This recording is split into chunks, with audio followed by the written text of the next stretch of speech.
Are you going to introduce us this week, Chris? Sure. I'll start with this. So I put in, it's episode 45 after hours. Yeah, because we're Rolland. You're Rolland. I'm Chris. And this is the Decoded podcast. Slowly creeping up on season 2. Yeah, we're still in summer school. Yeah. And we're doing this on a Friday night instead of a Saturday morning. Mm-hmm. Busy times. I feel like since the last time we spoke, a lot has been going on. Like in the EDU world, in our own worlds, there's a lot that's been going on. So where do you want to start, Chris, with the episode 45, the summer school stuff? Okay, so let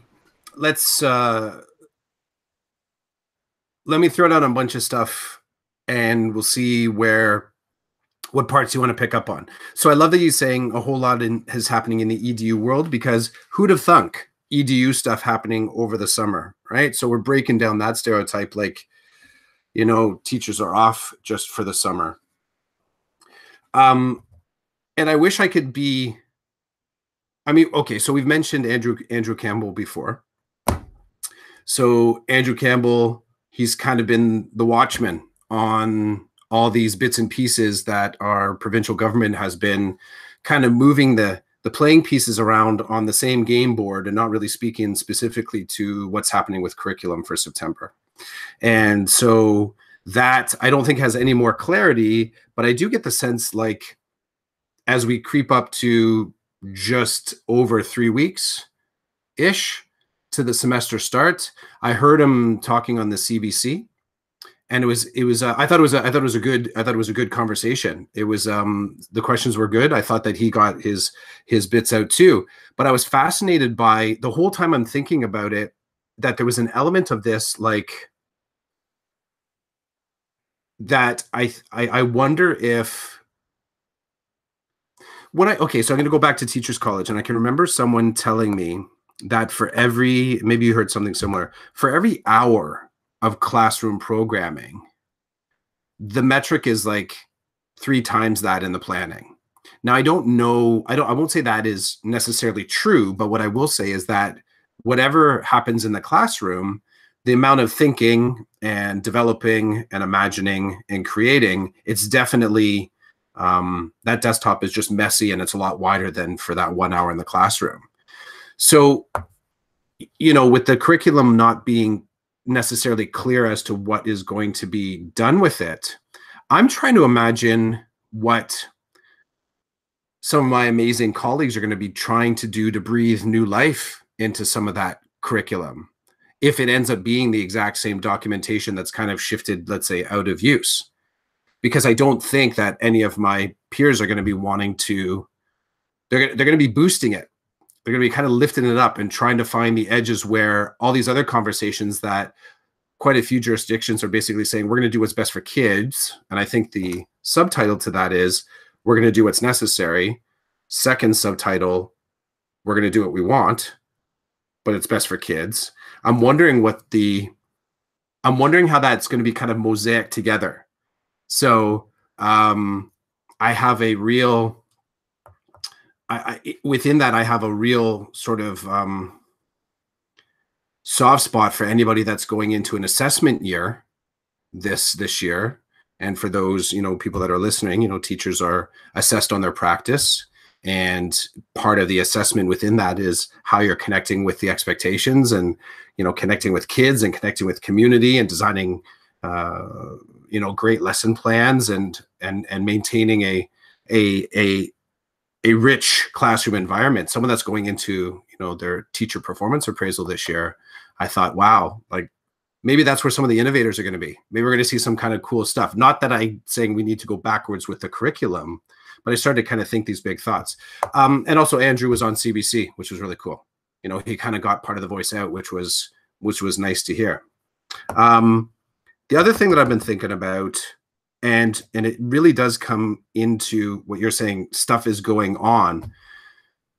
The conversations around equity.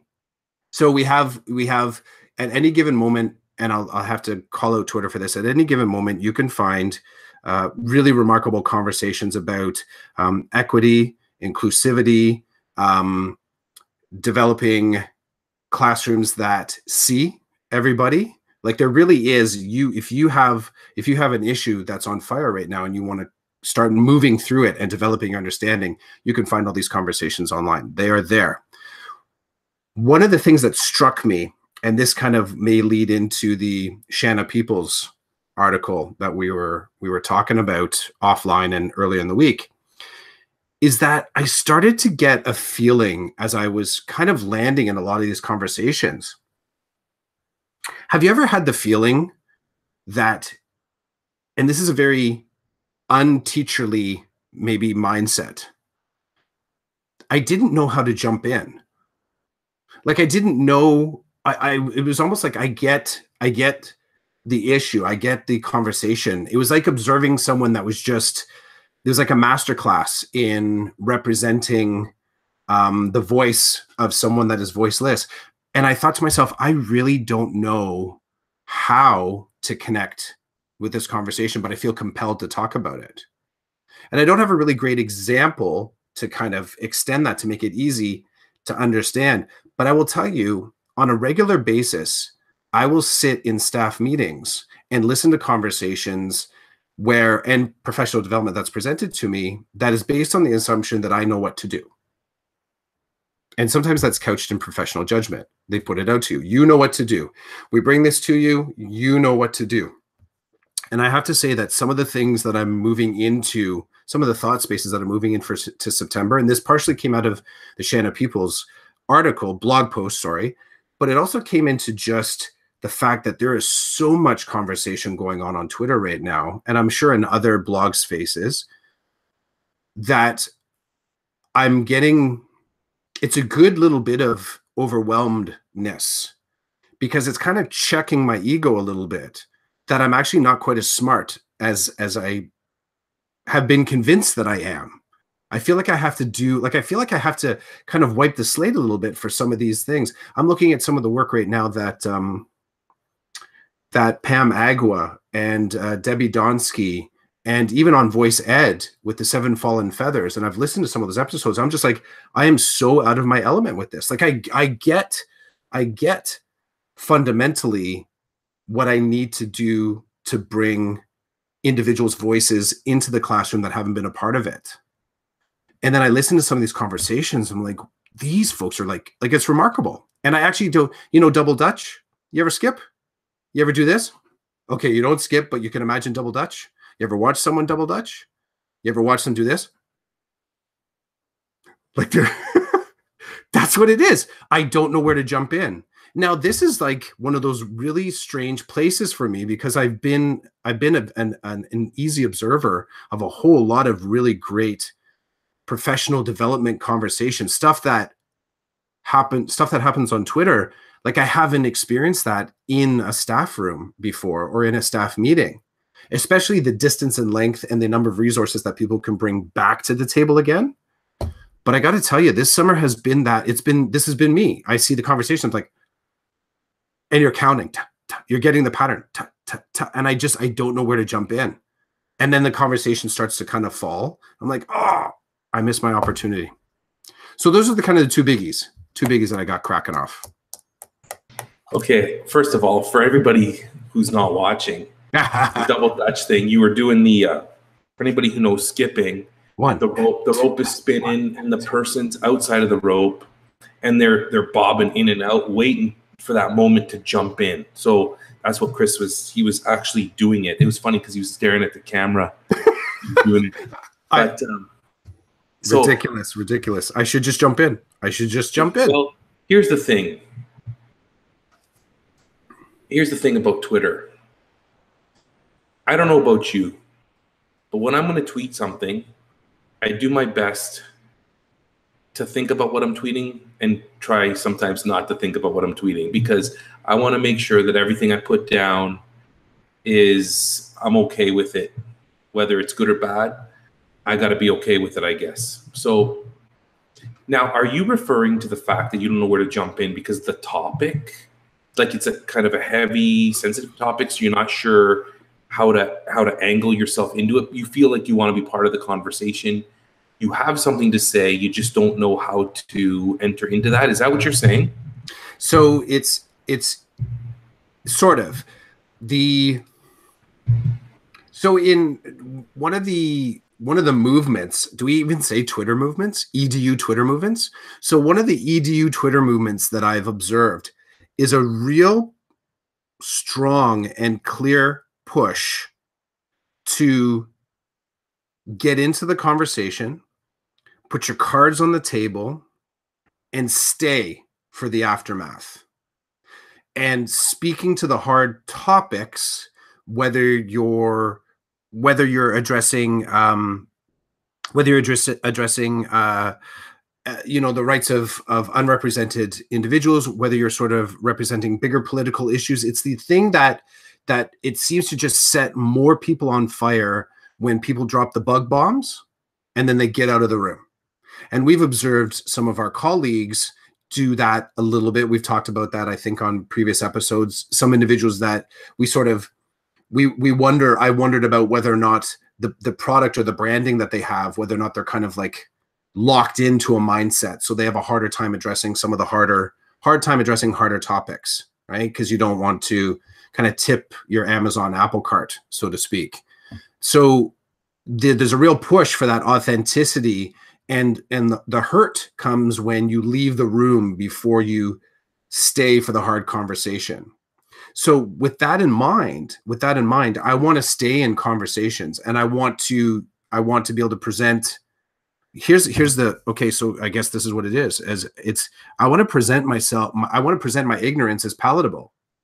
I don't want to cause offense, and I feel it's funny for me to come to that realization, because I've been using Twitter off and on for a while now, and I've had a ton of conversations. But I feel this past summer that I feel compelled to be more authentic in how I engage in these conversations. And authenticity, I think, in using Twitter is double-edged. Reveal your ignorance and stay for the conversation. So in the past, I mean, I've commented on a lot of stuff on Twitter, tons of stuff, tons of EDU conversations. Sometimes I'm just sort of waxing philosophic. Like I'm kind of throwing down an opinion, but I have no lived experience. And I'm not taking a risk in revealing myself. And I think maybe it was, is it Shauna White? Shauna White? I'm trying to remember her name. Do you remember? The lady that tweeted the article, or somebody else? No, there's a different one. I think it's Shanna White. Shanna White. I was, witnessing one of the conversations there. She said you can't build that to the paraphrasing. Sorry, but I'm paraphrasing this. But basically, you don't get to empathy unless you're prepared to decenter yourself. Like, you don't have a right to claim an empathetic stance unless you're willing to kind of fall off your pedestal and really stick around for some of the pain and some of the problems that come out of your opinion afterwards. So that's kind of an extension of, declaring that you're an ally, but you're not prepared to carry the burden of the path that led you to that. You're not prepared to sort of like stick in there. And you can only go so far, I think. But I would say that in sticking around for these conversations, it's a pretty good, like, you're putting into the kitty. Like, you're sort of like, you're still willing to keep playing, even though it might not turn out so well for you. And I get the feeling like individuals that have lived experience where either they've been exploited or excluded, that there's an appreciation that individuals are willing to stay around for these conversations and not jump out too quickly. So me not jumping in, and again, sorry folks, but I'm sort of like, I'm head bobbing into the thing, is I'm overthinking it. I'm overthinking the opportunity, because I'm trying to make my ignorance more understandable. And I think by doing that, I'm actually siloing my ignorance. It may be better just to put it out there. And I'm not suggesting somehow that I'm saying something that's there's enough stuff on Twitter that is very explicitly kind of like ridiculous. I'm not going to that extent, but I think that me wanting to be a part of these conversations with individuals that I've never met face to face, it's interesting how it makes it a lot more difficult to jump in. I'm standing at the sidelines and I'm not quite, I haven't quite found my brave yet to just, I think back to the days in grade 8 when I played double dutch. I can't tell you how many times I was, like, hey, come on over, Clough. I'd jump in, I'd fall on my face. Like double dutch was my nemesis, but there was something about it because it was the place I wanted to get into it because it looked like a great activity to be a part of. And there was something about the pacing of it that I thought I want to be a part of that. And that's what some of these conversations are like. And then I kind of imagine what's it like for someone that's like a junior member to Twitter, like they're just getting in there. Maybe they're not overthinking it. Maybe they're more brave than me. That's cool too. But I'm finding it hard to jump into these combos. I'm not sure where to go with that because I get what you're saying. I think jumping in is just going to cause you to fall off that horse and you go from there. I like your idea of just going in and dropping the fact that you don't have the lived experience of what they may be talking about, but you want to be part of the conversation. And I think people like that who drop those tweets, I think that they're looking for that. If I could back off the heaviness for a second of what you're talking about, I've kind of been annoyed the last couple of days with Twitter because people have tweeted out questions. Like, lately you've been tweeting out really decent tweets in terms of they're like heavy. You're asking questions. You want to know. You're trying to engage people in a conversation. Well, I've responded to a couple of those lately, and then crickets. I got nothing. And then I'm thinking, is this some kind of slow chat? Like, is somebody going to respond in a week? I assume that when you drop the question, and don't get me wrong, I look back at some of these tweets and I tried to infer whether these people were being sarcastic or they weren't. They seriously, it looked like they were trying to start a conversation. I got nothing back. And it's a little bit annoying because I feel like, the one hand, I feel like, okay, well, I'm spending time trying to like engage this person with the question. And then on the other hand, it's like, why do I care? I think I care because I see it as a tool where you can start to have some good dialogue. And to be honest with you, I'm pretty selfish because I get a lot out of them, right? Like just this evening, Doug Robertson, who I believe you talked to on your podcast, he tweeted something about like starting school, about like connecting with your kids. And it reminded me of a tweet that I saw the other day, which basically said something like, you spend the first week of school playing games and hanging out and having a good time. And then the next week you hit the kids over the head with the work. And the way that this tweet was presented was like, there's a dichotomy. There's the one side, the first week of school, and then there's a second week of school. And it's like the kids get hit over the head. So then I took a screenshot of that and I shared it with Doug. And I basically responded to Doug what he was saying about how he starts school. And I said, I would love to hear what you have to say about this. Like, what is it? And his response was great. I can actually read it to you because I have it in front of me. So basically, here it is. Okay, so Doug said, the goal of the first week is routines, procedures, class relationships, all that. But the goal of school's education, teaching and learning, you can do both in the first week. Combining the former with the latter is the goal. So then I hit him up and I just said, I'd love to hear how you walk the line between the two. And I attached a picture of a tweet from William Chamberlain. And this is what William said one day ago, it was yesterday. He said, and I don't know what the context was, I just saw his tweet. He said, also, if you think that playing games for a few days will foster a positive culture in your classroom, how will the students respond when you decide it's time to get down to business? I would guess it will be a bit less positive.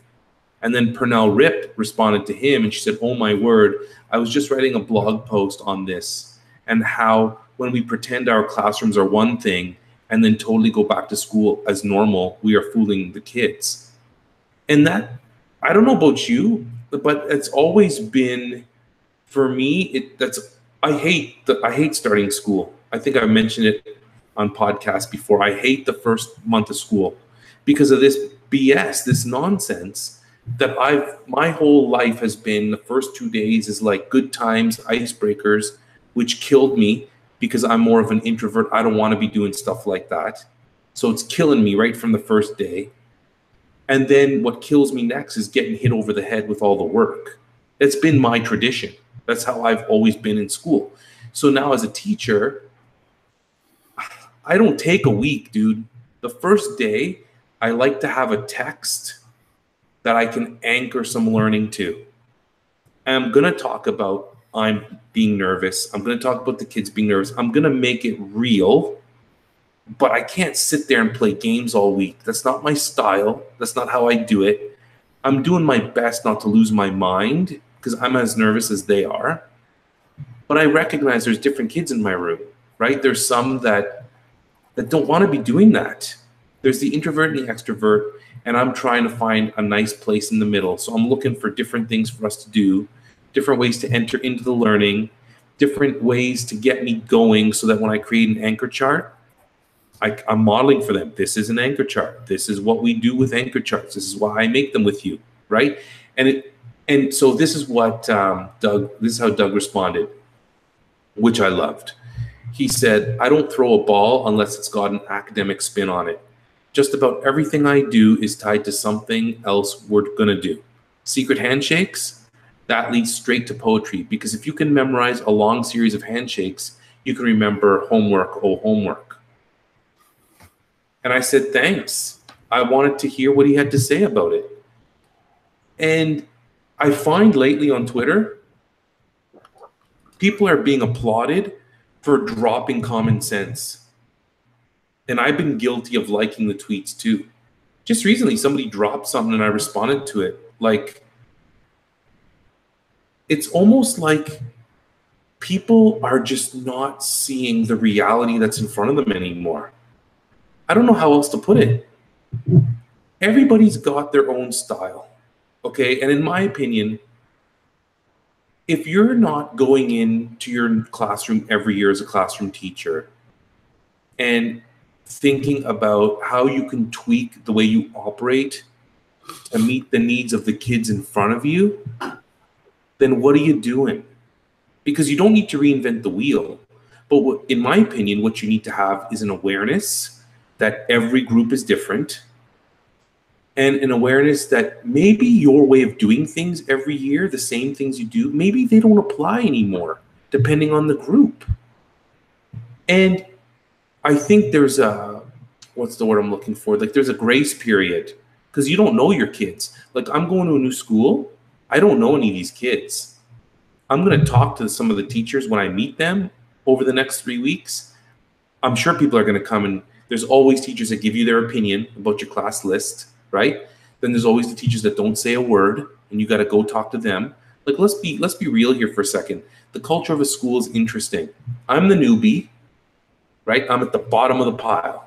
So I'm looking at things a little bit differently, but I don't know these kids and I don't know a lot of these teachers. So even today, when I was thinking about my long range plans, they're going to be built very loose for the first bit. They're going to be very loose because someone's going to come at me and say, oh, at our next division meeting, we're going to talk about this and how we do things to prepare for EQAO.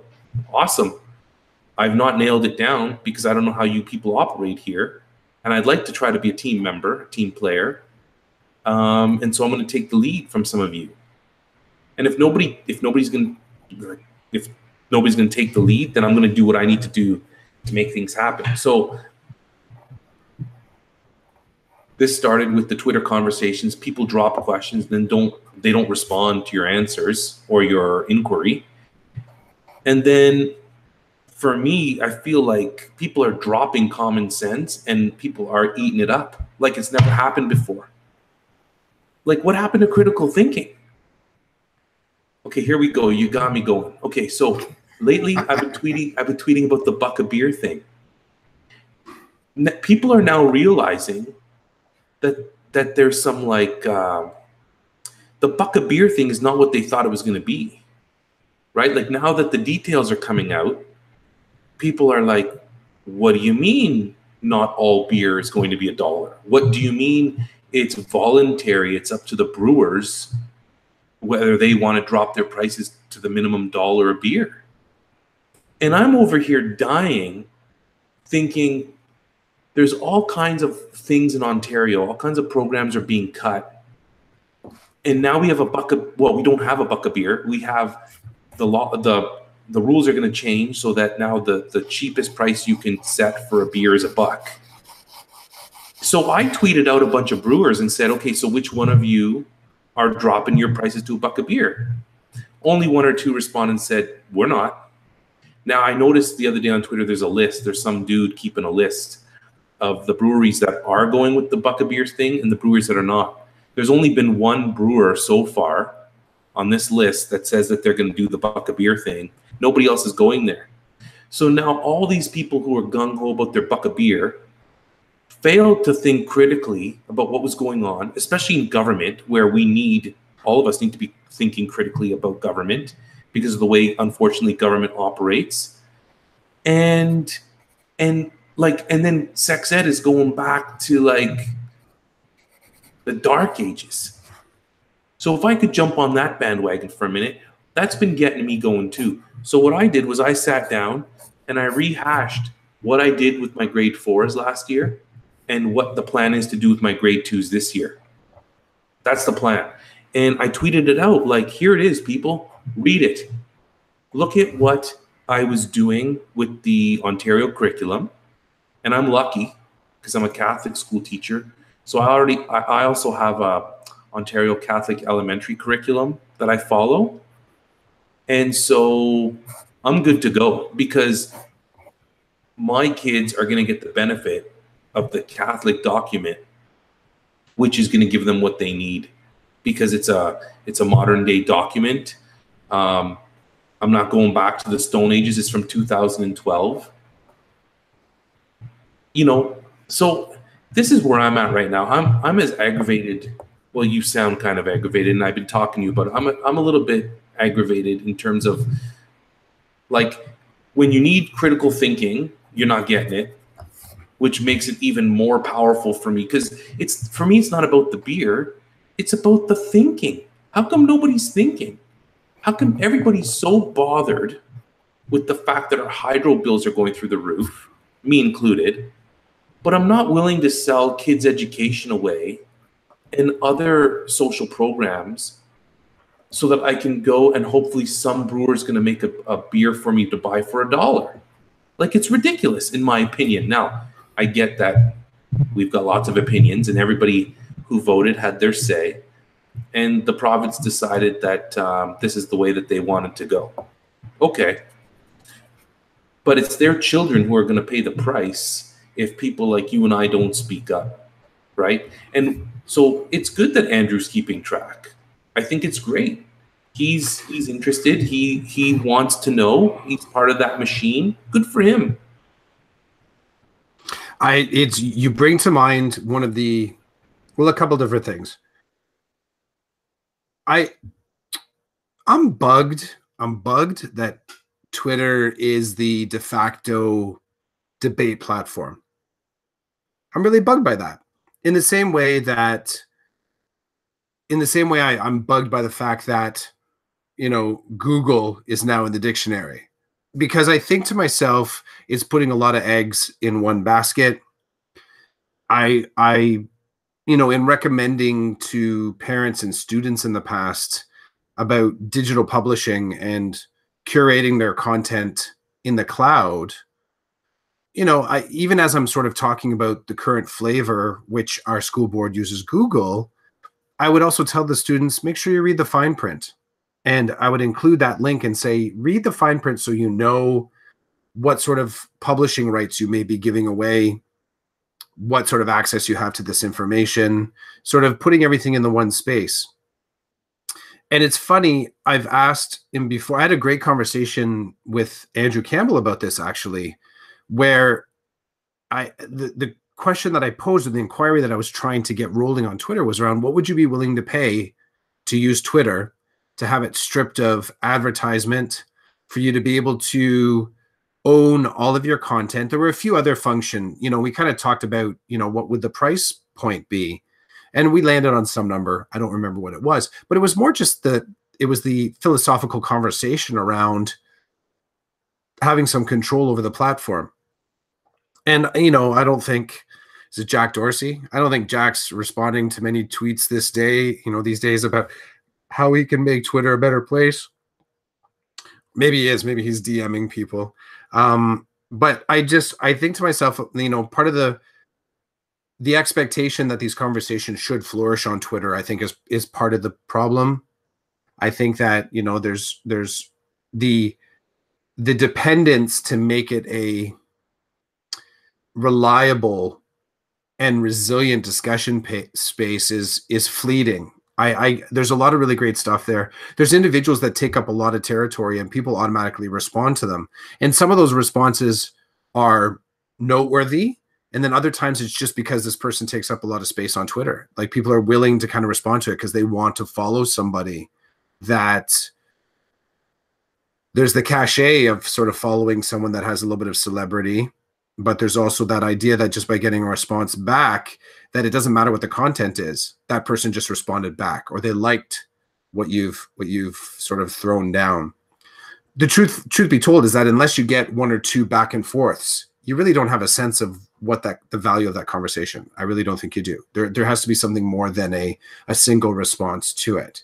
And I think I use that as well as kind of my metric for whether or not I'm sort of growing any deeper connections with individuals in my PLN. I do. I take it at face value. If I put out a question and I get no responses to it, I could easily say, well, look at the metrics, Clough. You have like less than 200 followers right now. And unless those 200 followers are really paying attention to what you're posting, are they really going to see what you're doing? Like, you don't have quite a diverse bandwidth of individuals that could possibly be there, short of them having notifications set up on my Twitter feed. So I kind of take that with a bit of a grain of salt as far as being able to activate conversations. Where I fall in step with what you're saying is where you jump into a conversation that's already in motion, not sort of like on the declining end, like it's 5 or 6 days old, but you sort of jump in and people still are not discussing, they're just posting. So I get what you're saying as far as the necessary, actually, I'll back it off just to say again, because really, at the heart of it, I'm bugged by the fact that Twitter seems to be the only space that we have to get to this, what we think to be the premier digital PLN place. I don't know. I really don't think there's another space that, I'll say flat out, I really don't believe there's another space. When I stepped away from Twitter for a little bit, my alternative was to follow people's blogs. And that was great because I got a deeper sense of where they were going. But I didn't get any of the interactivity of discussion. People will sort of put out that post on their blog and then may or may not respond to blog post commentary, depending on their email situation, whether or not they're sort of there. So the legwork it takes to get to what I would consider to be a good conversation in my PLN, it's kind of like Twitter's the only place to get there. And I'm bugged by that. I'm actually bugged by that.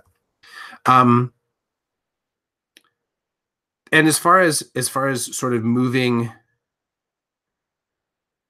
those conversations forward, I put this one out there on Twitter. A few people kind of took a bite on it.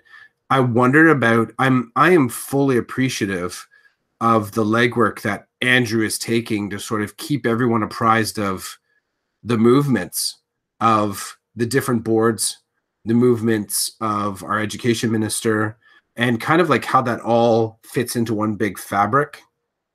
I am really hoping that the digital conversations have created a momentum that these discussions will flip into real life in September. I'm not sure they will. I'm hoping they will. And part of the problem that I sometimes find myself wrestling with is I wonder about digital spaces for conversation and whether or not they translate, because I have to be honest, like the digital spaces for conversation, let's say this curriculum thing in particular, no change is going to sort of action unless there's individuals in the school that take up that banner. They'll end up being sort of like a partition between what's discussed online and what's actually being actioned in the next staff meeting. So I'd be curious to what those first staff meetings look like, where someone stands up and said, okay, you know, like I was a part of a whole, I'm putting my hand up in the air right now for those of you that are not watching the video, but it's that person that sort of said, I read this blog post, I was following this person, and I'm not talking at Andrew's school, someone that was just following the conversation, and they say, I was following this phenomenal feed over the summer on Twitter about the developments of the curriculum and the health and physical education document. Can we pause here for a moment and get where our school's position is on this? And we can take this document as the actual litmus for other issues. But I've said before on this podcast, and I think in other spaces, I've yet to hear that we need to stop for a moment, because I read this incredible blog post that such and such a person posted just 2 weeks ago on the exact challenge that we're going through right now with whether it's board improvement plan or our school improvement plan. And I think it speaks to one of the challenges where we need to pause for a moment. I haven't seen anyone effectively draw in their digital PLN to an in real life staff meeting. And that's the second thing that I would say. You'll see it before me in your staff meeting in September. This won't be in my staff meeting at the secondary level. We're not going to have a conversation in the first week that talks about the changing curriculum. It just won't happen. But I'm hoping that my elementary colleagues, someone's going to like call that TO and say, we need to stop and talk about this, because there's been 2 months of developmental conversations here, and we can't just pretend like it didn't exist. But sometimes it does. Sometimes it does. It doesn't exist in real life. One of the interesting things Andrew's talked about recently is the fact that there's been no talk about math from the ministry and from the minister. And I think he was getting some flack from somebody about his business with this whole thing. And Andrew said, I'm talking about it because they put it down. This is what they put down. This is what they said they're doing. This is what they said they're changing. This is where they started. So I'm just picking up where they started. What about math? They've not said much about math. We don't know what's going on with math. I guess it's business as usual with math. But that's it. I mean, they're running with this. They're running with this sex ed stuff. And I've spent more time this summer talking to, I don't even know if I can call them friends anymore, talking to people who are my friends on Facebook that I've known forever from high school and stuff, who hate the Liberals and voted PC because they couldn't stand for the Liberals. But now I'm saying, do you know what's happening? Like, you're barking about all this sex ed stuff, but did you read the document? No, you didn't read the document, because it's difficult to stay on top of these things. It's difficult to research the material. So I said to them, I'll do it for you. Here it is. Here's the document. Here it is. Here's an example of what I did last year and what I'm supposed to be doing this year. Take a look and tell me, is it as nasty as like it's been made to be? And the ones that have looked said, no, it's not bad. But that's it. I mean, what else is there to say? The talking points that are being floating around right now, it's very easy to get caught in that, because Andrew and the journalists are doing the work that the rest of us are not going to do, generally speaking, right? People aren't looking things up. People are not thinking critically about some of these things. And you know what? Maybe if I wasn't a teacher, I wouldn't be either. But because I'm a teacher, and because I'm recognizing with every year working with these kids, I'm realizing the world has totally changed, right? Like, I don't know last year how many conversations, how many meetings my class had to have because one student would say something that was racially charged to another student and maybe not fully comprehend what they were doing in making particular statements about that other student and where they come from, or what their culture is like, or what their skin color is. And so we sit down to have the conversation. We sit down, I hope, to show some kind of compassion to each other, right?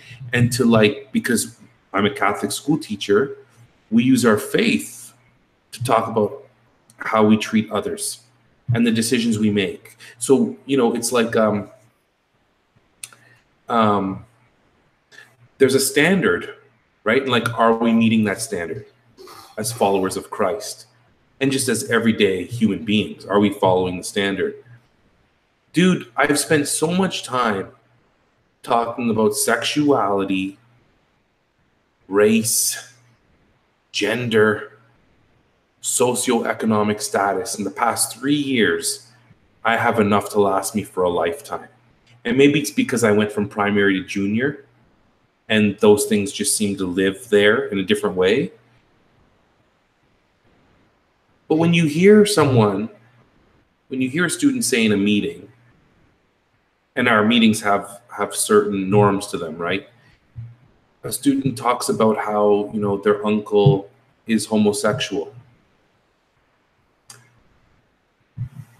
Yeah, it's in the meeting. It just came out. You got to deal with it.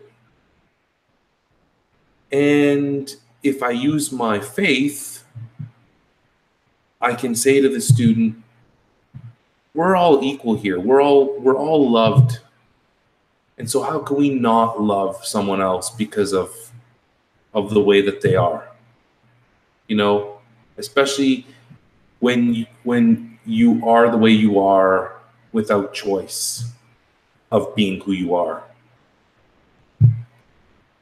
And then when the kids see that one of them takes a risk and says something that's dangerous to say, and then other kids show them compassion and care, those moments are the moments where you know, or you think, that you're doing something that's special, right? Because it's happening on your watch, and you're doing what you can to move these people forward in a way that they're all going to be better people, caring people, you know, models for other people. And so when I hear that we're rolling things back, there's all kinds of issues there with that. For me, I can't ignore when students come to you with something like that. You can't, because, well, you can, but when you do, you send a message. The one thing that I'm most proud of over the past 3 years of being at the school I was at, the one thing that stands out for me more than anything else are students who had come into my class from other schools, and several of them said to me over the years, the thing we love about you the most is that when a problem arose, you dealt with it. You didn't just put it aside. You didn't just treat it like it was just another problem. You dealt with it. And they say that they had not experienced that before. Now, come on, like I'm not going to start comparing, because I'm sure I've done things that, you know, students leave my class, they go somewhere else and say, yeah, Chidiac never did this. But to hear them say to me, thank you for dealing with the problems that keep arising around race and gender, socioeconomic status, because when you deal with it, you're telling everybody it's not right. And you're gonna do what you can to keep pushing this agenda to make people act in a way that's normal. Now, this is so layered, right? Like, it's, my classroom is just a little tiny piece of society. But I want any kid that comes to me with a major problem around those things, I'm like, okay, let's sit down. We got to talk about it. We got to figure this out, because maybe Johnny said that to you and doesn't really understand what he said and the impact it had on you. So let's come together and let's make it known that the impact that was made was a negative one. This is stressing you out. It's causing you difficulty. He needs to see that what he says has an effect. It's not just, you don't just say it. Do you know how many times I've heard kids refer to each other like as gay. Like they just say it like it's nothing. And I'm like, do you understand what that word means? And do you understand that you're saying it to somebody as an insult? Like there's so many things here. We need to tease this apart. So at least if you don't know what you're doing, let's talk about it. Let's figure it out.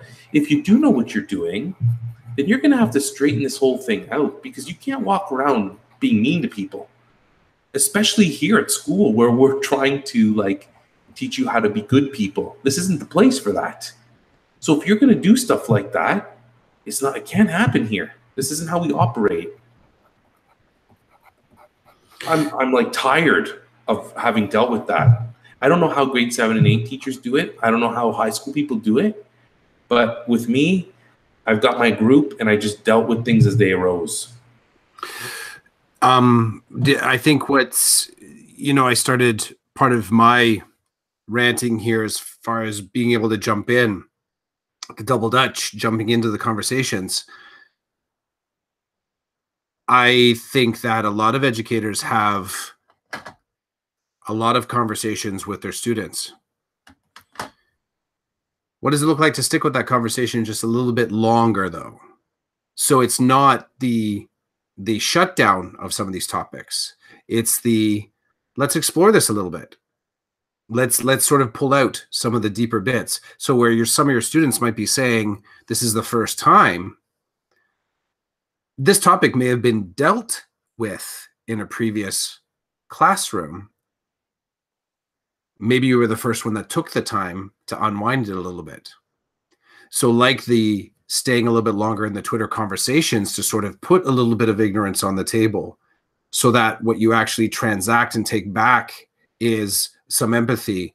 You take back some intelligence. You take back some story. You take back some respect and honor of the individuals that, you're not just aligning with, you're allowing yourself to be accepted as an ally. I think a student feels that. I think a student sort of recognizes that this teacher doesn't have it all figured out. This teacher doesn't have the final answer to this. We're going to work it out collectively. So I would put that back to you, that might be what's catalyzing here, is that someone's actually thinking, you know what? They start off by saying, oh, here we go again. And then they're like, wait a second. We kind of stopped at question 1 in this. We didn't really go on to subsection A point section 3 on it. Now there's conversation fatigue, and only you can measure that in the classroom as to like, okay, there's multi-layers here. I can't sort of connect every kid with this broad lesson about this issue right now. So I got to leave myself open to conversation. So leave it open enough that an individual that still wants to talk about it more, they can come have a sidebar with you. Or maybe they end up sort of feeling safe enough to be able to have that peer-to-peer conversation where they're sort of using some of the language that you've offered to them to be able to discuss this topic, and they can use it, with each other. It's funny that, I envy you to be at the elementary, because these conversations are so necessary. These types of conversations, these topics, these things that we see just as memes and Instagram posts at secondary. I feel like you're at a seed point to really create some change, or at least some diverse thought on the matter. So it's not just going to end up with, somebody making a really bad choice and getting suspended or expelled in secondary. And, my previous context, that happened a lot. And then I'm sitting down with the kid in class, and the kid says to me, this is kind of like the first time, I have a lot of students that would complain that I talk too much, that I wouldn't necessarily let a topic go. I'm okay with that. I will be the guy that makes that mistake of staying in a conversation too long. I'll do that. Why not? I got a whole school year to work these things through. I got a whole school year to figure out how I'm going to get the expectations in. I got a whole school year to make the kid feel like they're connected to something that is a little bit different than the classroom that they left. So kudos to you. If someone kind of says this hasn't necessarily happened before, it could very well be that it has. It's just that you brought it to them in a way that they feel like they have some piece of it in their hand, as opposed to being told how to feel. So you raise a good point. So I want to come back to that just for a second, because in all fairness, what you're saying, I agree with 100%, especially because I was teaching grade 4 and grade 5. The kids that were coming to me in grade 4, that was their first year in junior. Things are different in primary. So I appreciate you jumping in with that, because I need to remember that, because now I've gone from 4.5 to 2.3. So I need to reset and remember that these grade 2 and 3 students who might come to me with issues, it's important that I treat those issues as importantly as I did in grade 4 and 5, so that they don't go to the grade 4 teacher and say, yeah, this was never dealt with. Because you have to look at the level of the students, you have to look at their sophistication and you know what they're ready for and what they're not ready for. So no, totally, dude, I agree 100%. And it was a great compliment to me from the students to say, we're really happy you dealt with these things, because they needed to be dealt with, and you honored us by doing that. And I'd like to think that I'm also honoring the students, that the instigators, if you will, because every story has two sides to it. So it's important to come together. And I think I tried my best to make that known with my classes. There's two sides to the story.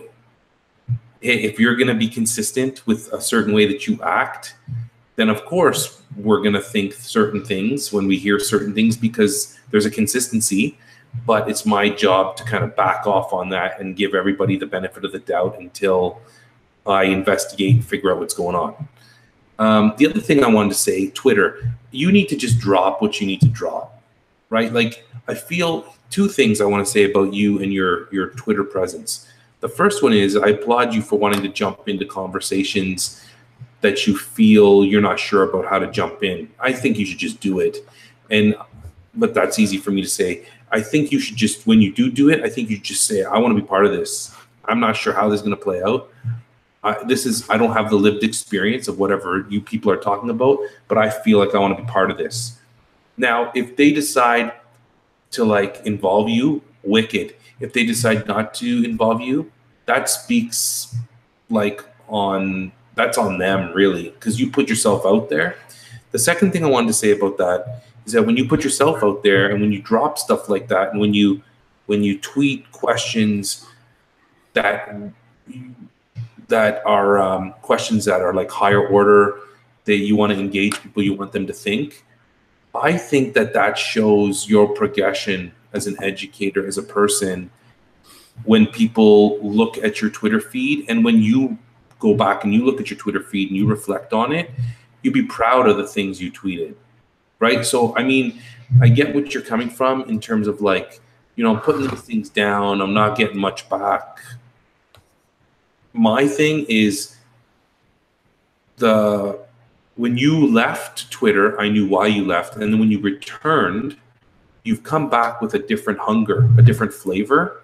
And I think that because of that, you need to just keep doing what you're doing. Whether people respond or engage, I mean, it'd be great if they did, but you're still going to grow and reflect from the things you're thinking about. And I think Twitter is a great way to document that thinking and that progression. And so from that perspective, I think you're not losing anything. And I think, and I appreciate that. Thank you. I think that's also a salient point to offer up to anyone that's new to Twitter, that it takes a while to sort of, it's like, yeah, you know, it takes a while to kind of cozy up to some of these established PLNs where people will talk with you. You know, I'm not saying necessarily that I'm connected. I am not, but I've been using Twitter enough that I think that I could, if someone was like, hey, what's up with this Twitter thing? I think I would have an answer. I think I could sort of formulate an answer and be able to articulate how my lived experience on Twitter has led to me improving my teacher side. Other sides as well, but specifically, let's talk about the professional development thing. I think that I'd say I can draw from that and say, here's where I've actioned something that I learned on Twitter. I test drove it in the classroom, or I test drove it in a staff meeting or in a union conversation. And it worked out pretty well. It worked out pretty well. So someone that's starting out on Twitter, there's a kind of a skewed, you know, we can have conversations about becoming some sort of an EDU celebrity. And there are some, it's funny, there are some individuals that are very fresh in their teaching practice that have somehow kind of ascended to high status, almost entirely based just on the fact that they are on Twitter, not necessarily that they're deep in their teaching practice. And kudos to them, because ultimately they've established a discussion base that is responsive to them. But that's not the norm.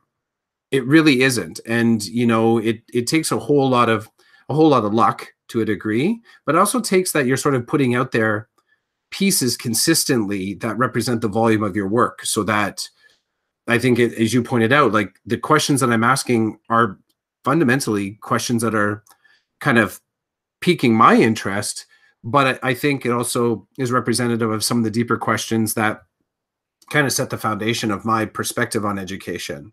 And sometimes it's a little bit like, you know, Hurley would love this, but, you know, signals from the future, you know, what do you think would happen if these almost sort of like, science fictional kind of questions. But then sometimes it's like, this thing is happening in front of us, like this, like the thing that Andrew Campbell is chronologizing. And this is right in front of us right now. It would be good if you paid attention to it. Why aren't you paying attention to it? Let's have a discussion about what's in front of us. So, you know, someone that's jumping in fresh to Twitter, one of the interesting cautionary notes that I would say is that I think that even if someone promotes your Twitter feed, I would be cautious of leaning on those individuals to reach back to you all the time. Finding the individuals that are willing to talk to you tends to be a little bit more of the grind, and building some of the relationships where someone will, you know, respond, if not specifically to the topic, they're willing to kind of say, yeah, you know what, I know this person that can sort of like help you out right here. So I just wanted to mention that part. I want to put a question to you, and it just, do you think, this is where I'm, you know, throwing down a little bit of risk here. Do you think that we're officially in a space now that if you are not interacting as a teacher, interacting on some social media platform, that you are not getting the best professional development possible? Now, we assume the fact that within each of our school boards, you're going to be receiving some professional development that comes from your school board. So it's a little bit of a two-parter. Do you think that someone that isn't connected somehow to social media is missing out on an element of professional development? The second part to this is, do you think school boards are now expecting individuals to be doing this type of professional development kind of on their own time? What do you think? You were right with the, it's like loaded questions. Okay, so the first one. I do think that people are missing out on a part of professional learning by not being aware of social media. I'm going to agree. I would say as well. Yes, I'd support that answer. I think that there is an element that if you're not connecting, and I wouldn't say connecting well, but if you're not connecting, you don't even need to connect. Like, you just need to be aware. Yes. Yeah. There are so many people that are on Twitter that don't tweet. I got a really close friend that I admire very much. He's an educator, and I admire his work very much and his opinion. He rarely tweets, but he's on Twitter and he's following people and he's aware of what's going on, because he'll let me know. You know, he'll DM me and he'll say, hey, did you see this? What do you think of this? And then he'll give me his perspective. So he's not like, he knows where the river is, and he'll sit and watch the water flow, but he's not jumping in. And I love that. I love that, because people, it's funny, we don't have that conversation with individuals often. I mean, you do some sort of a session on talking about the using of Twitter, and you move pretty quickly from that idea of liking things to actually contributing. But there's, if you dare to read a textbook, why not read a feed? Right? And if you decide to sort of treat a text, the fact of it is you can do all the post-it notes you want in a text. It's not going to give you any more answers. You're just sort of expanding, you're drilling deeper into your own knowledge. It's you talking to you, right? If you're not doing any further research. Twitter can be the exact same way. That's a really great example, though, that you can sort of spend time lurking and learning a ton. Oh, yeah. You can totally, depending on who you're following, it's like I said, it's just always there. And so you can check it out when you want to check it out. You don't have to jump in. I think jumping into a whole other level and some people are comfortable doing that, some people aren't comfortable doing that. And then I'm just gonna step to the side for a second and say, like, at this point in my social media game, there's some stuff that I'm not doing. Like Flipgrid, I haven't gone near Flipgrid. I don't really care to know more about Flipgrid. So it's like, I know it's being pushed hard, and I see a lot of the people in my PLN are leveraging it for their learning and their student learning, and I think that's fantastic. But I'm not stepping into that. I'm not even looking at it. So it's like, even within being aware of the social media, even there's some things that I'm not interested in doing just because I'm not. And I think that's fair. Now, to go to your second question, your second question really has me thinking. And here are my thoughts. If you have an administrator and you have a superintendent and you have a director that see the value of social media and are involved in social media, then I think that it's maybe an unwritten expectation that this is good stuff, you can get a lot here. So maybe they might encourage their teachers to go and check out the water. But what I have found is when you have an administrator that's not involved with it, and you've got superintendents that are not involved with it, then there is no expectation. Some of them might see it as smoke and mirrors. Some of them might see it as, oh, this guy is really heavy into this, and a lot of the things he's talking about make sense, and he's getting it from that realm. That's kind of cool. I think nobody's going to come right out and say that it needs to be happening, because there'd be all kinds of issues then with the unions and stuff, right? Like they would have something to say about that, and our workload, and how, we're constantly, nothing's coming off our plates. Everything just keeps getting added on.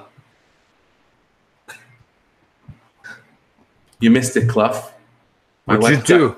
My wife's got the door open. She's peeking in. I love it. And it's like, she's messaging, hey, how's it going? There you go. See? Live on Google Hangouts. I love it.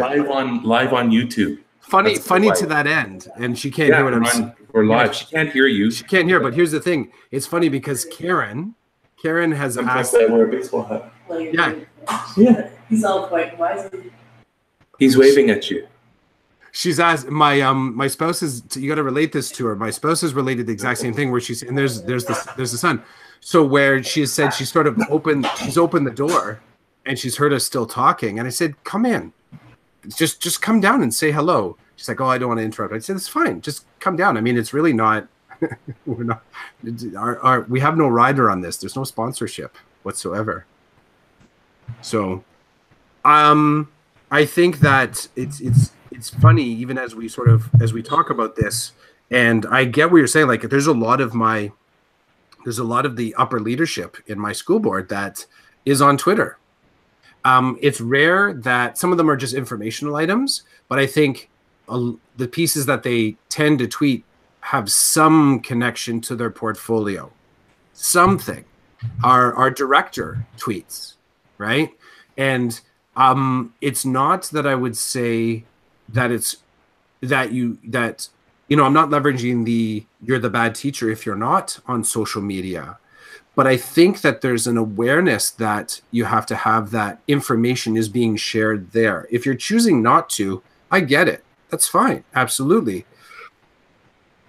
I would say for myself that I've been in conversations in real life at tables where someone has said something about education. I don't have anything specific that comes to mind, but they've said something about education, and right away I think to myself, I don't think that's true. And I can sort of go into my feed and find a counterpoint to it where I think to myself, yeah, and you know what, I kind of appreciated that counterpoint. I think that one of the biggest examples of that is still Arthur Chiaravelli. I think even Benjamin Dockstader was on in this, but there's someone else too. I'm forgetting what the other person is. But the work that he's done with the teachers going gradeless, And Teachers Going Gradeless really and I mean, Jonathan So has spoken about this, and I forget who he's referenced about who he drew from about going gradeless. I always forget this individual's name. No, it's gone. But that process of going gradeless, I didn't have language to put to my sort of feelings about going gradeless until I started following Arthur. And I read his feed and I'm like, okay, now I get it. Because even though we sort of espouse this idea of using rubrics and sort of like that feedback and sort of like the mark in itself isn't what gets the kid to the next level, I felt like there was something missing that just wasn't connecting with me. And it wasn't until I connected with Arthur that I thought, like, this dude is so much further in the process and open to sort of chatting with me, which was phenomenal. And to kind of get my mind wrapped around, for him to be able to speak to what he saw my position, not making me look all the way up to that sort of ivory tower where he was in his sort of position. Sorry, Arthur, I'm not suggesting you're in a sort of ivory tower, but I think that that sort of like that pillar of learning where someone gets really, really ninja at a certain skill and they have a real hard time articulating that skill in a way that someone that was just starting can understand. And I felt like he was really open to that. So I got the words of understanding because I connected with him. I will never meet Arthur. He lives in New Jersey. And you've mentioned this before about the beauty of this kind of a digital kind of connection. I am never going to meet Arthur. It's not likely, despite the fact he said he's got friends and family in Detroit and Windsor. Who knows? We may connect one day.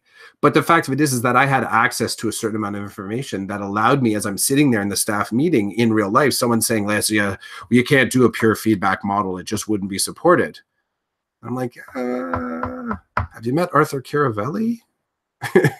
You know what I mean? And this is the beauty of that. I think there's a pretty steep growth curve there. I think once you try to start maximizing your use of social media for learning. My board hasn't really figured out, I would say a commodification or transactional kind of relationship with social media. I've read in some spaces that some boards, if you do like a Twitter chat, you can get like credits towards PD. Yeah, I saw that posted. Yeah, good look at the camera. It's true. Are certain conferences that you go to, you get credit towards PD. Now, these are models of education from our colleagues south of us in the United States. I'm imagining that some states have some sort of a model where there's an expectation that you fulfill certain professional development requirements. That's what I kind of imagined. And they kind of say, okay, in order to be professionally developed on a specific topic, certain purveyors of PD are accredited. So they kind of say, if you participate in this chat, you get some sort of a PD acknowledgement. I haven't done the research on this. I've just noticed it on some of the chats. So we don't have anything like that, where that idea of micro-credentialing kind of leads to any sort of like recognition within our Ontario certification. But I've benefited from reaching out, I will say. And I've also noticed in conversation where someone has kind of said a thing, and I thought, I don't know if that's true. I don't know if that's true. I too have benefited from reaching out. In fact, next week, I'm doing a hangout with an educator in England that I connected with. Let me do the math. 7, 8 years ago, when I was new in my journey of using iPads in the classroom. I discovered David Andrews on Twitter, and he was doing some really innovative stuff with iPads and touchscreen type things, and writing and gaming and stuff that really resonated with me being a teacher in primary, having some materials available to me and working with reluctant writers and readers. And I'm so looking forward to this conversation we're going to have next week. I've only ever known this guy through Twitter. I've written blog posts about his work. He's done some work and he's taken some examples from the things I did here with my students and shown people in England. So what happened was he ended up leaving the classroom. He ended up being like a consultant of sorts. I think he may have even started his own consulting business on the side. And so this guy has grown a lot in his development and in his professional experience. Me, I'm still in the classroom.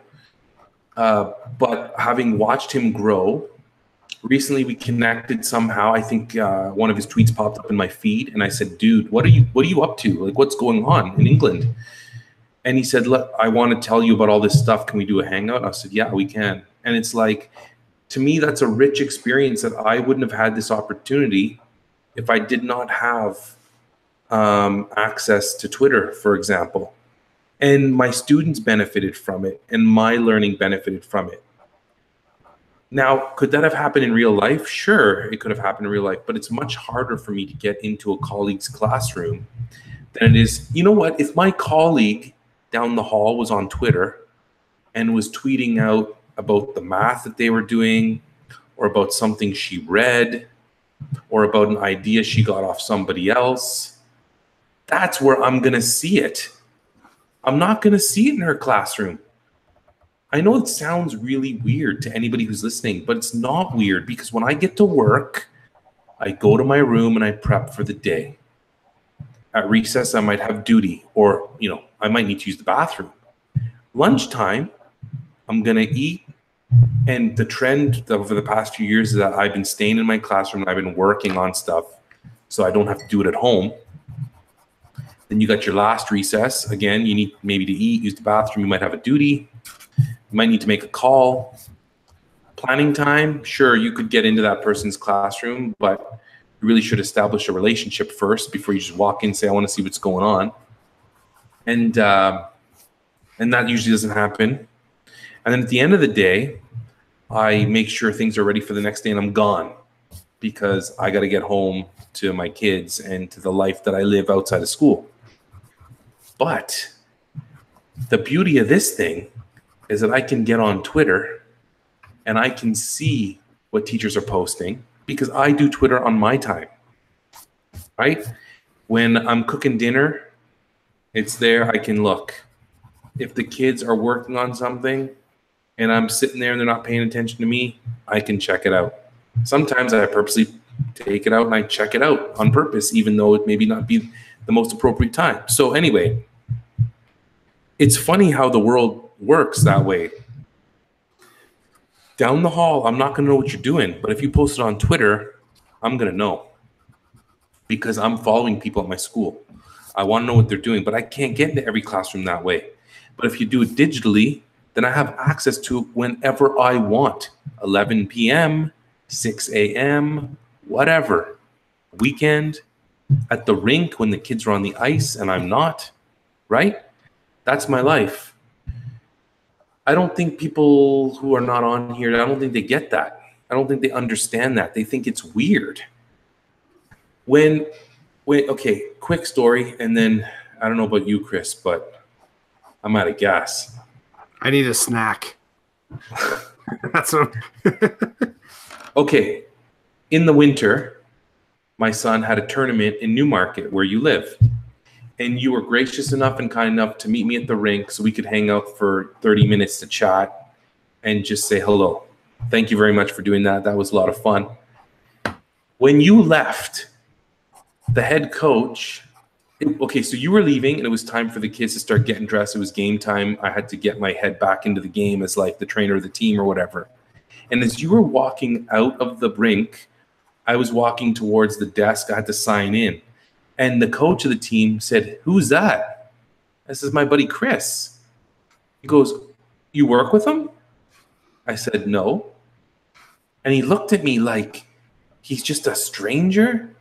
And I'm like, I know him from like professional learning, I didn't go into the fact that we do a podcast and that I met you at an EdCan professional learning. I didn't go there because it wasn't the right time or place. But the coach, who's not into social media at all, more of an old school kind of guy, none of this. He's never going to get into any of this.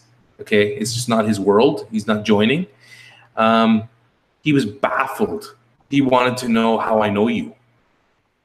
I'm like, he's my buddy. Like, without getting into like 21st century details, there was no like entry point into this conversation. I remember signing in and saying, okay, I'm going to the dressing room now. Make sure the guys are doing what they need to be doing. But that moment speaks volumes. Hey, who's that guy? You work with him? Nah, I don't work with him. Well, how do you know him? Did you go to school with him? No. Like he just assumed, well, you either went to school with him or you work with him or he's related to you, like, or somehow, some way I had met you face to face. I didn't meet you face to face. I met you on Twitter. And then we were fortunate enough to go to a professional development session, which was amazing, by the way, where you and I got to talk face to face. And then we were doing the podcasting thing, and here we are today. And that's that. So unless you have something else to drop, I think episode 45 was the episode that I'll remember as the one that I ranted on. No, I won't make it messy at all. Not at all. Yeah, it's the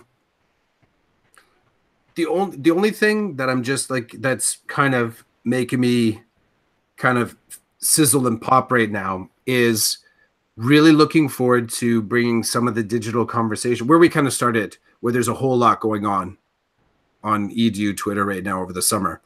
I am really looking forward to bringing not only some of the awareness and the learning that I've had over the summer, but let's say even bringing the cracking open my lens a little bit so that I'm finding the opportunities to connect the dots between my digital PLN and my in real life staff.